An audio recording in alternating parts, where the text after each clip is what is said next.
네, 주 예수 그리스도 이름으로 하나님 말씀 상고해 보겠습니다. 네, 오늘은 사무엘상 30장 1절에서 10절까지의 말씀, 아멜렉에게 탈취당한 시글락이라는 제목으로 살펴보겠습니다. 지금 우리는 계속해서 사무엘상을 공부하고 있습니다. 저는 정말 다윗과 함께 생활한 것 같아요, 요즘에. 어제 설교자께서 퀴즈를 하나 내셨죠. 어떻게 하면 다윗이 빨리 왕이 될까?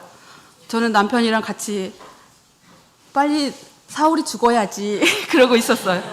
그런데 너무 예상 외에 대답이 나와가지고 둘이 빵 터졌습니다. 네, 이렇게 설교 사역이 얼마나 사명감 있게 해야 되는 건지를 이렇게 잘 영적으로 승화시켜서 말씀해 주신 것 같아요. 저는 아직도 부담스러워요. 이런 설교 사역이. 지금 부담 100배예요. 너무 긴장하고 있어요. 그런데 한 가지 저희 신앙에 도움이 되는 것은 제가 이 설교를 준비하는 시간만큼은 세상과 이렇게 세상에 눈 돌리지 않고 차단하고 오로지 하나님만을 바라보는 그런 시간인 것 같아서 저에게 이런 영적인 훈련의 기회를 주시는구나 라고 생각하고 있습니다. 오늘 드리는 이 말씀 중에서도 우리 영혼을 울리는 한 줄의 메시지가 있었으면 좋겠습니다. 그것을 발판으로 우리가 믿음의 결단을 내리고 또 한층 성장할 수 있는 그런 되기를 소망합니다. 네, 우리가 살다 보면 위기 상황이 올 때가 있습니다. 고난과 환난의 시기이기도 하죠. 그런데 그 상황이 공교롭게도 한꺼번에 이렇게 닥치는 경우가 많습니다. 저에게도 벌써 한 20년 전이 되는데요. 저희 부모님이 한 병원에 두 분이 입원하시게 되었어요. 그래서 제가 이 병동 저 병동 막 뛰어다니면서 간병을 하고 있었습니다. 그때 수원교회에서 목자님을 비롯해서 이렇게 신방을 오셔서 저에게 많은 위로를 해주셨어요. 근데 그때 옥남 모치님께서 저한테 대단하다고 하셨어요. 이 작은 체구로 이렇게 왔다 갔다 하면서 간병한다고 애쓴다고 하셨는데 저는 사실 육체적으로 힘들지는 않았어요. 그런데 제가 너무 죄책감이 드는 것은 그때 당시 저희 부모님을 이렇게 하나님 앞으로 인도하지 못한 것이죠. 정말 마음은 너무 굴뚝 같았는데 저희 아버지가 너무 완고하시고 또 마음을 안 여셨어요. 그리고 저는 그때 당시에는 믿음도 약했고 제가 용기가 없었습니다. 그래서 그렇게 보내드린 게 너무 후회스러운데 가끔 우리 성도님들이 자기 부모님을 전도한 간증을 듣잖아요. 그럴 때는 저는 정말 그분들이 너무 부럽고 또 그분들에게 있어서 가장 큰 효도가 아닌가 이런 생각을 해봅니다. 우리 신앙인들은 이런 위기 상황이 올 때 믿음과 용기를 가지고 잘 대처해야겠습니다. 어제는 하나님의 은혜로 위기를 피한 다윗에 대해서 배웠죠? 이제 오늘은 위기를 만나서 다윗이 어떻게 극복했는지에 대해서 배우겠습니다. 그리고 거기에서 배울 수 있는 우리가 또 본받을 점은 무엇인지 살펴보겠습니다. 우리 본문에 들어가기에 앞서 지난 시간에 이어지는 내용이고 계속 반복되고 중복되는 부분이기도 하지만 잠시 앞의 내용을 좀 살펴보겠습니다. 사울은 더 이상 다윗을 이제 추격하지 않겠다라고 수색하지 너를 찾지 않겠다라고 약속을 했는데도 불구하고 다윗은 너무 불안했어요. 그래서 망명길에 오릅니다. 그곳이 블레셋 땅이죠. 어저께 말씀드렸다시피 블레셋은 5개의 성읍이 있는데 그 중에서 가드라는 곳으로 피했습니다. 그래서 거기에 있는 왕 아기스의 보호를 받고 있었습니다. 그가 이스라엘 땅을 떠난 것은 하나님을 의지하지 않는 모습이고 또 믿음이 약해졌음을 의미합니다. 다윗은 아기스에게 지방 한 곳을 달라고 자기가 거할 수 있는 지방 한 곳을 달라고 했는데 그곳이 오늘 나오는 시글락이라는 도시입니다. 그곳에서 1년 넉 달 동안 살았어요. 그리고 아기스에게 신임을 얻기 위해서 엄청 많은 노력을 했습니다. 그런데 블레셋 사람들이 이스라엘을 침공하려고 군대를 모집한다고 했어요. 아기스 왕은 다윗에게 아주 요즘 말하면 호위 무사지, 호위 경호대장 이런 직분을 주면서 너는 영영이 나의 머리를 지키는 자다 이렇게 치켜 세우면서 같이 함께 출전할 것을 명했습니다. 근데 다윗은 고민스러웠습니다. 어제 진퇴양난의 상태에 빠졌다고 했죠. 만약에 출전하지 않는다면 그동안 호의를 베풀어준 이 아기스 왕을 배반하는 행위이고, 만약에 참전을 한다면 자기의 동족과 싸워야 되고 하나님께서 선민으로 택했던 이스라엘 백성들하고 칼을 겨누어야 하는 그런 상황에 놓이게 된 거죠. 정말 난처한 상황입니다. 그 어느 선택도 다윗에게는 선한 것이 아닙니다. 이때 하나님께서는 모든 것을 판단해 주시고 또 인도해 주셨습니다. 아기스 신임에도 불구하고 다른 블레셋 방백들이 다윗과 함께 출전하는 것을 꺼려했습니다.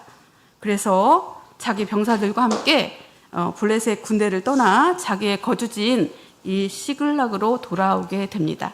그래서 오늘은 시글락으로 돌아온 상황부터 시작이 됩니다. 우리 시글락으로 돌아왔을 때 다윗은 어떤 위기에 직면해 있는지 살펴보겠습니다. 먼저 30장 1절부터 6절까지의 말씀을 교독하겠습니다. 30장 1절 제가 먼저 읽겠습니다.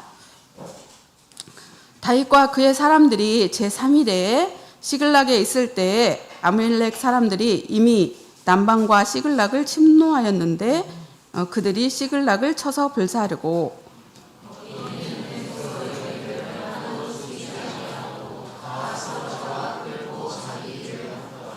다윗과 그의 사람들이 성에 이르러 본즉 성이 불탔고 자기들의 아내와 자녀들이 사로잡혔는지라.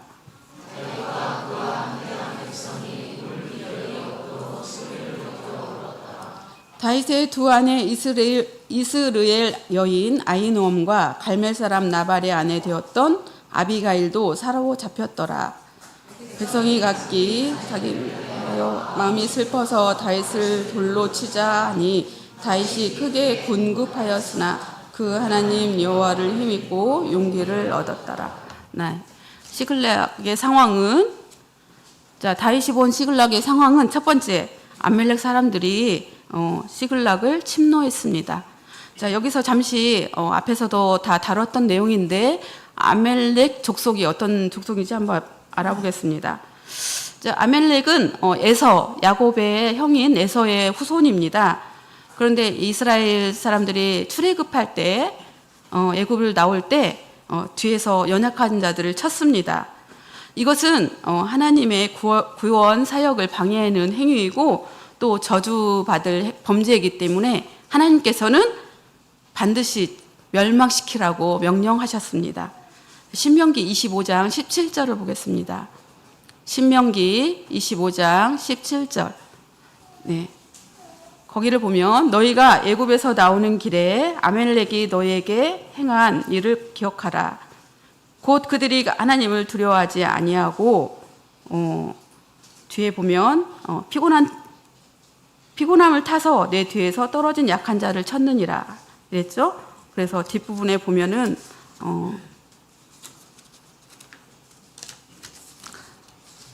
너는 아말렉의 이름을 천하에서 도말할지니라.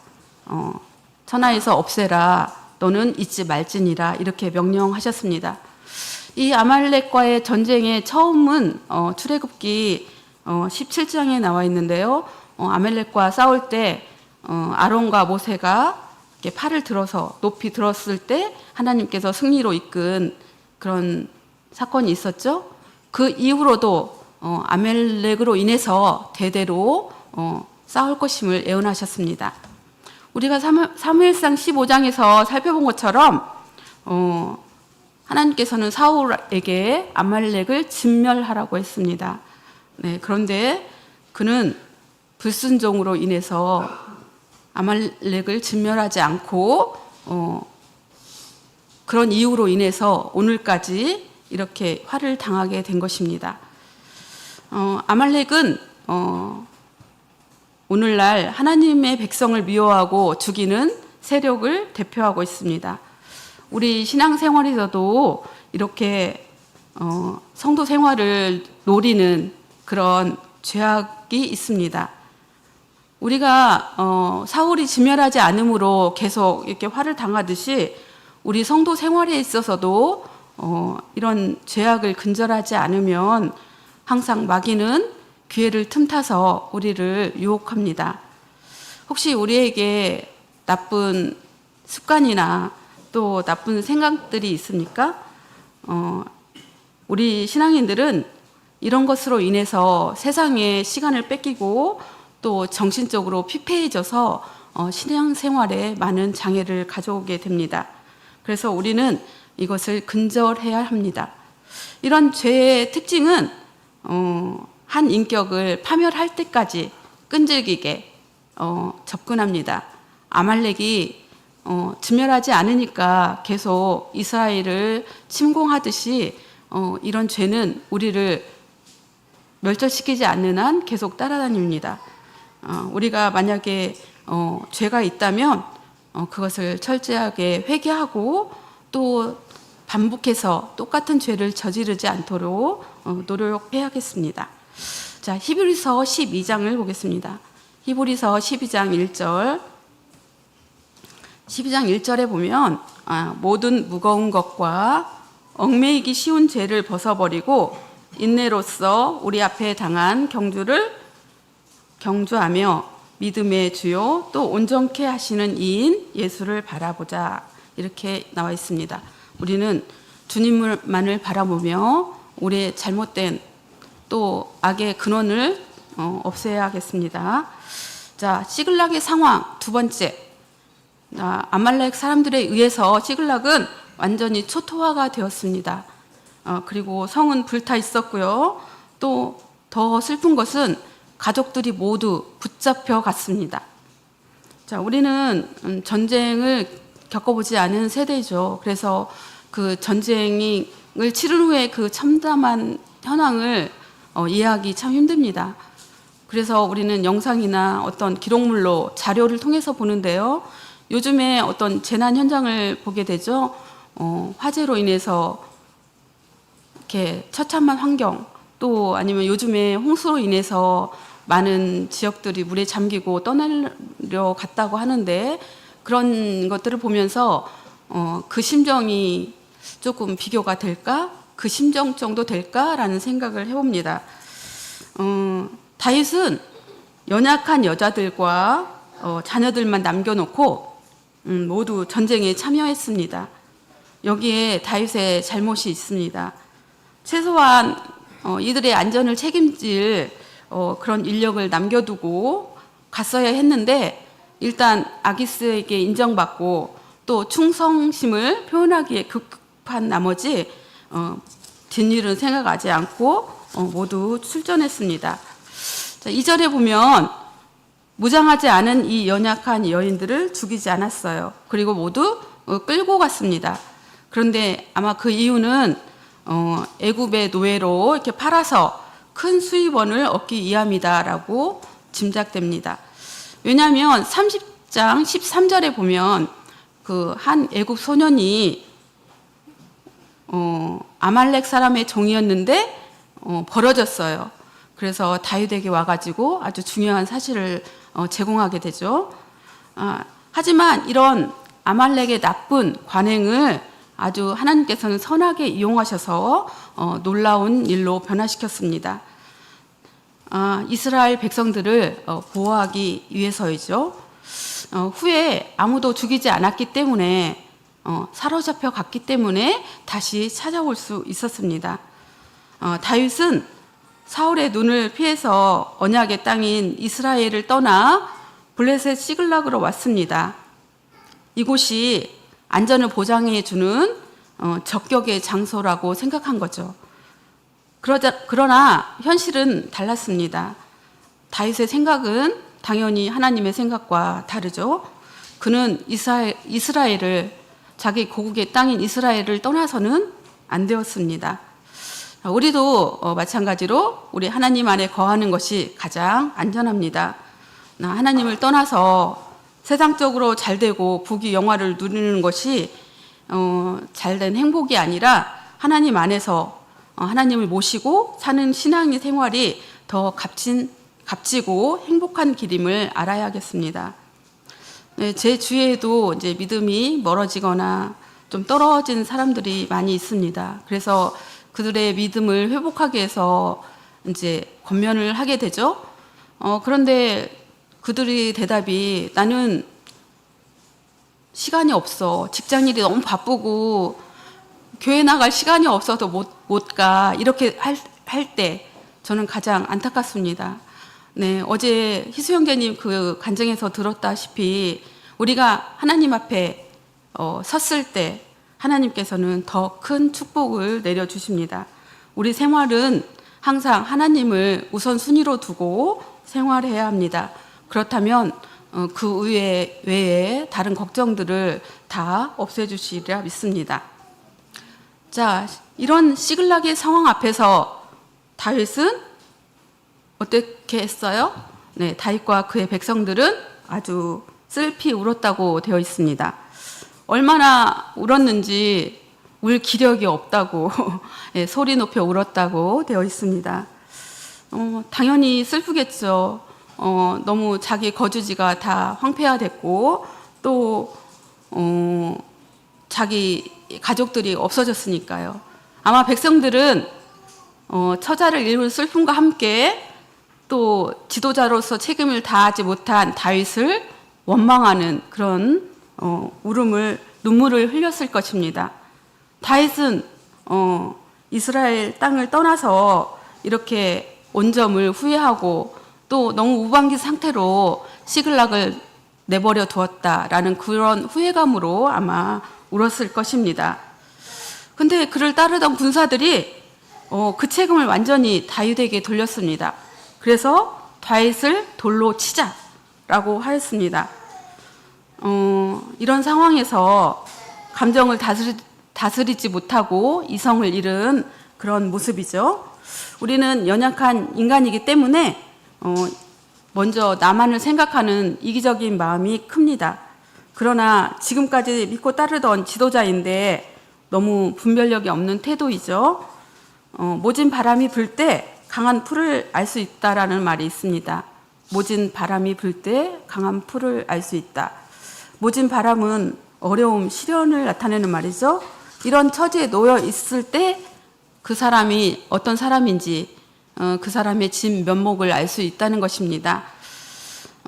그들은 다윗의 보호 아래서 지금까지 그래도 편하게 잘 지냈고 또 한때는 충실한 부하로서 의무를 다했을 텐데 고난이 왔다고 해서 다윗에게 이렇게 돌로 치자라는 말까지 한 것은 아마 다윗에게 반기를 든 그런 모습입니다.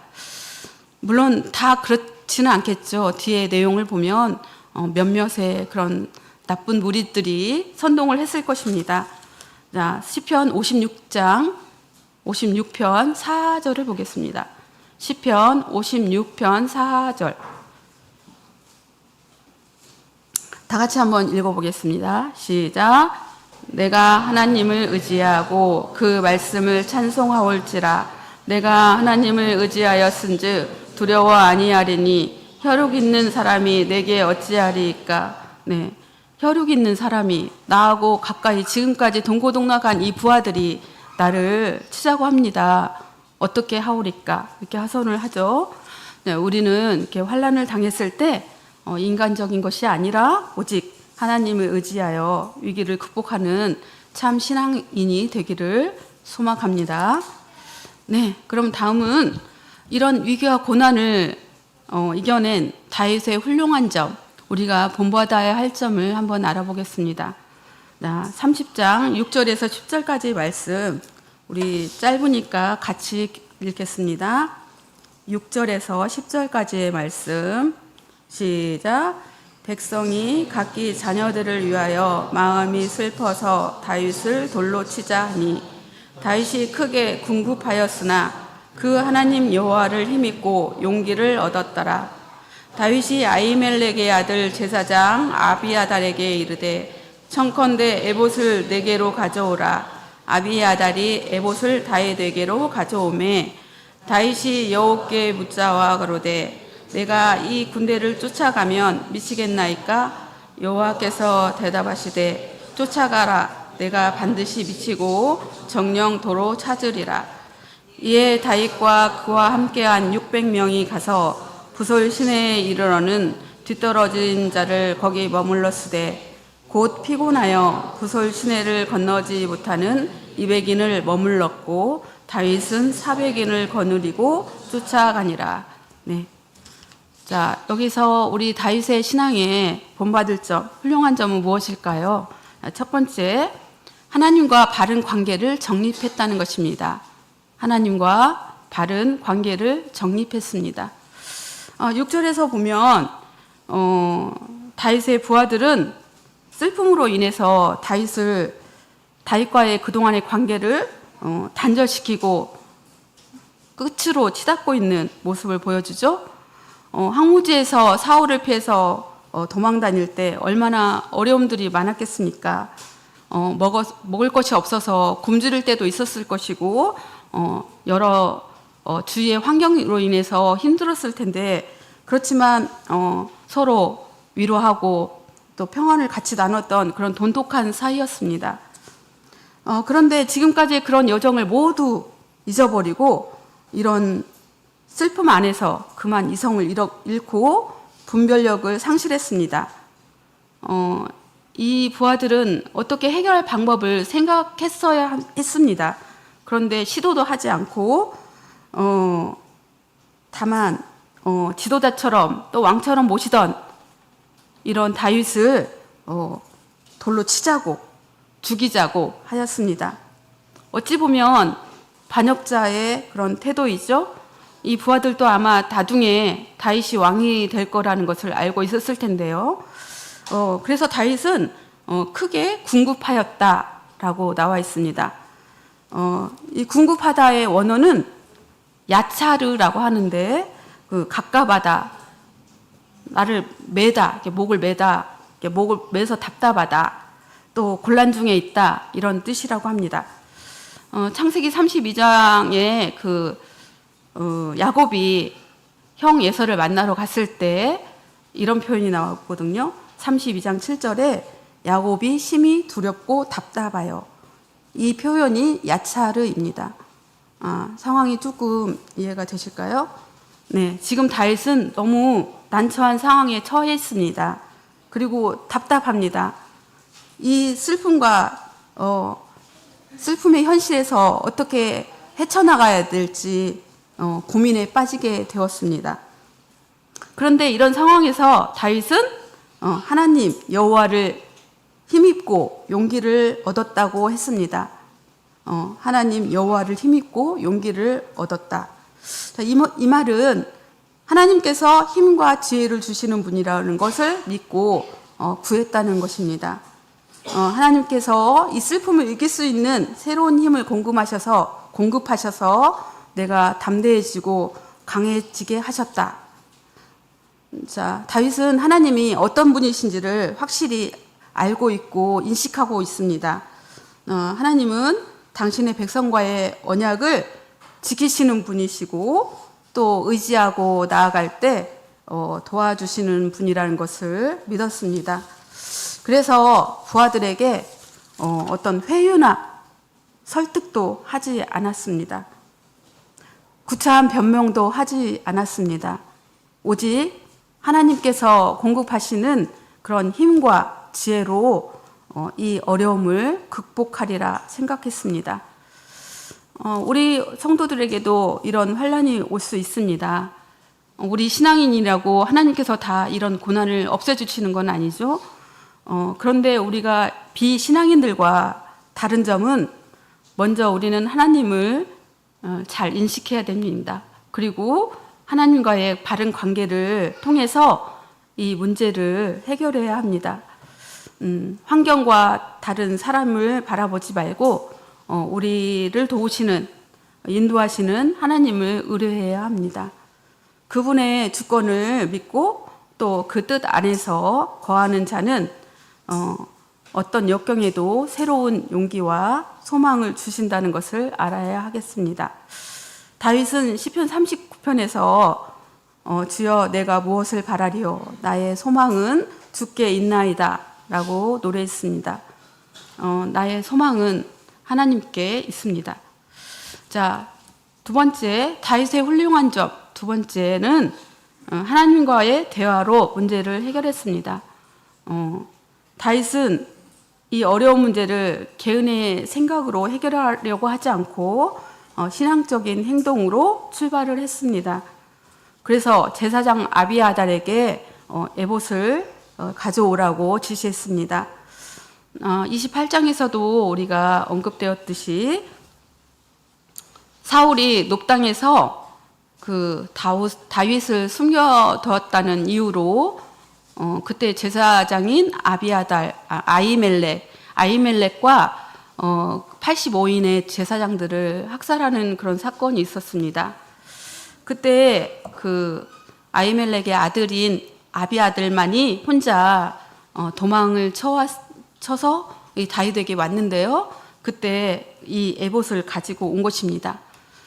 에봇은 다 아시다시피 제사장들이 속에 입는 옷 위에 조끼처럼 이렇게 걸쳐 입는 옷이죠. 거기에는 이렇게 흉패가 있는데 거기 안에 우림과 둠밈이라는 그 하나님의 계시를 확인하는 그런 물건이 들어 있습니다. 항상 다윗은 항상은 아니지만 연약할 때도 있었지만 대부분 다윗은 뭐 어떤 일이 있을 때, 큰 일이 있을 때 항상 하나님께 물었습니다. 23장에서 그일라 성을 칠 때에도 그일라 성을 구원할 때에도 하나님께 이 블레셋 사람을 치리까 이렇게 물었죠. 그리고 이번 이 아말렉 군대를 추격하는 일이 있어서도 하나님의 뜻을 먼저 묻고 그의 인도하심을 구했습니다. 8절에 보니까 다윗이 여호와께 묻자와 내가 이 군대를 쫓아가면 미치겠나이까? 이렇게 묻죠. 하나님께서는 대답하십니다. 쫓아가라. 내가 반드시 미치고 정령 도로 찾으리라. 너가 그들에게 도달해서 너의 처자와 식구들을 모두 데리고 올 것이다. 이렇게 말씀하셨습니다. 이것이 다윗의 훌륭한 점입니다. 자기의 능력보다는 하나님의 뜻을 더 중히 여기는 자세입니다. 그런데 하나님의 계획보다 자신의 뜻을 먼저 움직이는 사람이 있죠? 그것은 교만입니다. 우리가 알고 있는 사울이죠. 사울은 사무엘이 오기 전에 조급해서 자기가 먼저 제사를 드리는 그런 정말 망령된 행동을 하고 아말렉을 진멸하라는 그런 명령을 어기고 불순종하는 그런 사건을 우리는 이미 알고 있습니다. 이런 행위들로 인해서 우리 18장에서 배웠다시피 사울에게는 하나님의 계시가 중단되었습니다. 28장 6절을 잠깐 보겠습니다. 28장 6절. 네. 사울이 여호와께 묻자오되 사울도 하나님께 물었습니다. 그렇지만 하나님께서는 꿈으로도 우림으로도 선지자로도 그에게 대답하지 아니하셨어요. 네. 그래서 15절을 보면 28장 15절을 보면 자, 사무엘이 사울에게 이르되 자, 여기서 사무엘은 정말 사무엘이 아니죠. 이미 사무엘은 죽었습니다. 이때 당시에 그 사무엘을 가장한 거짓 영이 대답하는 거죠. 네. 네가 어찌하여 나를 불러 올려서 나로 분욕케 하느냐? 그러니까 사울이 나는 심히 궁급하니이다. 여기서도 사울도 궁급하다고 나와 있죠. 너무 답답하고 지금 난처한 상황에 빠져 있고 다급하다라는 표현이죠. 똑같이 다윗처럼 궁급한 상황에 처해 있습니다. 왜 궁급하냐면 블레셋 사람이 나를 향하여 군대를 일으켰고 하나님을 나를 떠나서 다시는 선지자로도 꿈으로도 내가 대답하지 아니하시기로 내게 대답하지 않기 때문에 저는 너무 다급한 상황입니다. 그래서 내가 이런 나의 행한 일을 배우려고 당신을 불러 올렸나이다. 그래서 하나님께 의지하지 않고 다른 그 접신에서 사신과 접신에서 이렇게 해결하려고 합니다. 이렇게 이야기하죠. 얼마나 사울이 다급했는지, 얼마나 의지하고 싶었는지를 알 수 있는 그런 대목입니다. 자, 아주 사울은 다윗과 정말 대비되는 그런 인물이죠. 그는 하나님의 말씀을 지키지 않아서 하나님의 계시가 나타나지 않자 다급한 마음에 여호와의 이름을 망령되게 하는 행동, 신접한 여인을 찾아가서 그 의사를 묻는 행동을 합니다. 그래서 스스로 파멸의 길을 걷게 되죠. 우리가 하나님의 뜻을 떠나 말씀을 따르지 않는 자들은 아무리 우리가 열성적으로 부르짖고 기도를 해도 응답하지 않으십니다. 회개와 용서의 때가 있는데 그 시기를 놓쳐서 우리가 돌이키지 않았기 때문입니다. 사울에게도 사실 이런 실수를 만회할 기회를 여러 번 주셨습니다. 하나님께서는. 하지만 사울은 돌이키지 않고 자기 백성들에게 자기 정치적인 업적을 과시하는 데만 관심을 두었습니다. 우리가 죄로 마음이 굳어졌으면 하나님의 말씀을 아무리 들어도 그 뜻을 이해하기 어렵습니다. 우리는 그 죄의 문제를 그래서 먼저 해결해야 됩니다. 우리의 죄가 있다면 먼저 그의 죄를 회개하고 문제를 해결해서 하나님께 나아갈 수 있는 성도들 되기를 원합니다. 네, 우리는 그렇지만 우리 마음속에 성령이 계십니다. 늘 기도하고 그분과 교통하면서 영적인 대화를 해야 합니다. 하나님을 찾고 우리의 문제를 아려면 하나님께서는 아주 적합한 시기에 해결해 주십니다. 예레미야 29장 12절을 보겠습니다. 예레미야 29장 12절. 너희는 내게 부르짖으며 와서 내게 기도하면 내가 너희를 들을 것이요 너희가 전심으로 나를 찾고 찾으면 나를 만나리라. 네, 우리는 정말 만날 만한 때에 성전을 가까이 해서 나의 문제들을 묻고 응답받는 주의 백성으로 살아가야 합니다. 자, 세 번째 다윗의 훌륭한 점. 다윗은 지도자적인 역량이 뛰어났습니다. 지도자적인 역량이 뛰어났습니다. 네, 하나님께서는 하나님께 물었죠. 내가 추격하리이까? 하나님께서 추격하라고 대답하셨습니다. 그래서 아말렉을 치러 올라가는데 빠진 사람 없이 모두 600명의 부하들이 따라갔습니다. 그 전에는 반역을 일으켰죠, 부하들이. 하지만 모두 이렇게 따라간 점을 보면 다윗의 그 통솔력이 얼마나 위대한지를 알 수 있는 그런 부분입니다. 그리고 군사 중에서 피곤한 자가 200명이 있었어요. 그래서 그 200명을 부솔 시내에 머무르게 했습니다. 다윗 일행은 지금 블레셋 군대가 모여있는 아벡에서 시글락까지 3일에 걸쳐서 왔다고 1절에 나와 있습니다. 사실 저는 군대를 갔다 오지 않아서 뭐 이런 군 생활도 잘 모르겠고 행군할 때 힘들다고 하던데 그걸 잘 모르겠습니다. 뭐 완전 무장하고 하루 행군하면 형제님들 힘드시나요? 네, 그런데 이 다윗과 그의 부하들은 3일에 걸쳐서 왔습니다. 아마 짐도 많았겠고 요즘처럼 길이 좋지도 않았겠죠. 그래서 3일 동안 왔는데 시글락의 현황이 너무 처참했죠. 그런데 다윗이 가자고 했을 때 600명이 모두 따랐지만 그래도 피곤하고 지친 자가 있었습니다.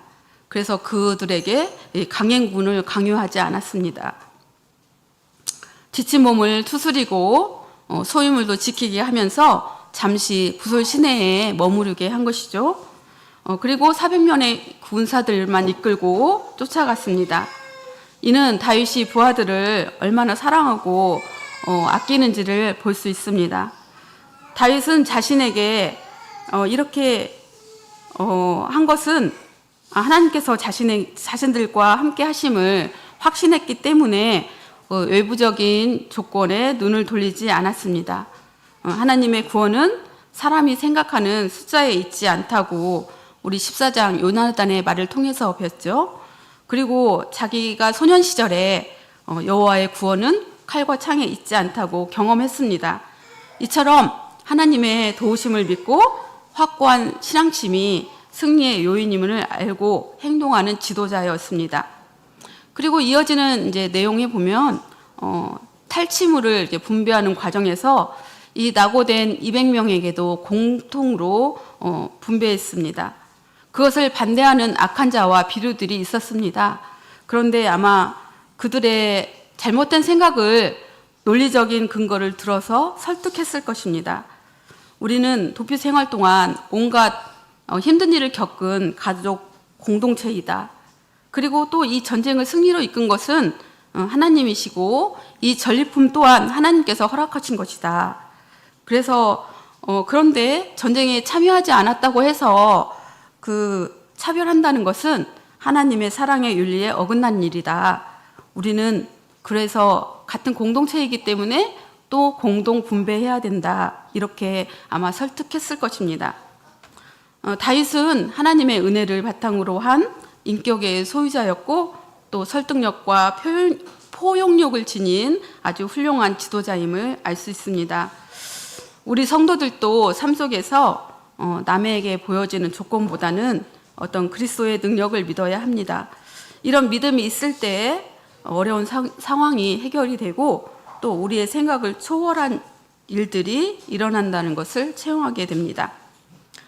고린도후서 12장 9절에서 10절의 말씀을 보겠습니다. 고린도후서 12장 9절, 10절 뒤에 부분 보면 나의 여러 약한 것들에 대하여 자랑하리니 이는 그리스도의 능력으로 내게 머물게 하려 함이라. 그러므로 내가 그리스도를 위하여 약한 것들과 능력과 궁핍과 핍박과 곤란을 기뻐하노니 이는 내가 약할 그때에 곧 강함이니라.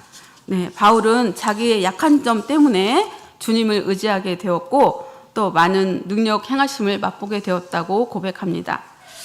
자, 이상으로 우리는 다윗의 훌륭한 점을 살펴보았습니다. 오늘의 말씀을 정리해 보겠습니다. 오늘은 다윗이 위기를 극복하는 과정을 통해서 그의 신앙을 살펴보았습니다. 그는 눈앞에 펼쳐진 공고한 상황을 직면했습니다. 거처가 불탔고 가족들이 사로잡혀 갔습니다. 따르던 백성들이 감정을 다스리지 못하고 죽이려고 했습니다. 다윗은 매우 난처한 상황에 처해서 답답한 상태에 이르렀습니다. 이런 극한 슬픔과 근심에도 하나님을 의지하여 힘을 얻고 담대함을 얻었습니다. 그리고 하나님께 대화와 교제로 문제 해결 방안을 찾았습니다. 하나님께서 긍정적인 대답을 내리자 그의 탁월한 통솔력과 지도력으로 아말렉을 추격하게 됩니다. 우리는 살면서 많은 고난과 위기를 맞이하게 됩니다. 그리스도인은 제일 먼저 하나님께 이 문제를 아뢰고 구하여야겠습니다. 그리고 믿고 간절히 구하는 자에게는 반드시 응답하리라는 소망을 주십니다. 위기는 위험과 기회라고 합니다. 위험도 있지만 곧 그 위험을 통해서 기회가 주어진다는 것이죠. 우리가 힘든 상황을 하나님 뜻 안에서 잘 이겨냄으로써 더욱 하나님의 능력을 나타내는 기회를 만들어가는 저와 우리 수원교회 성도님 되기를 간절히 원합니다. 아멘. 자, 이상으로 마치고 잠시 묵도하겠습니다.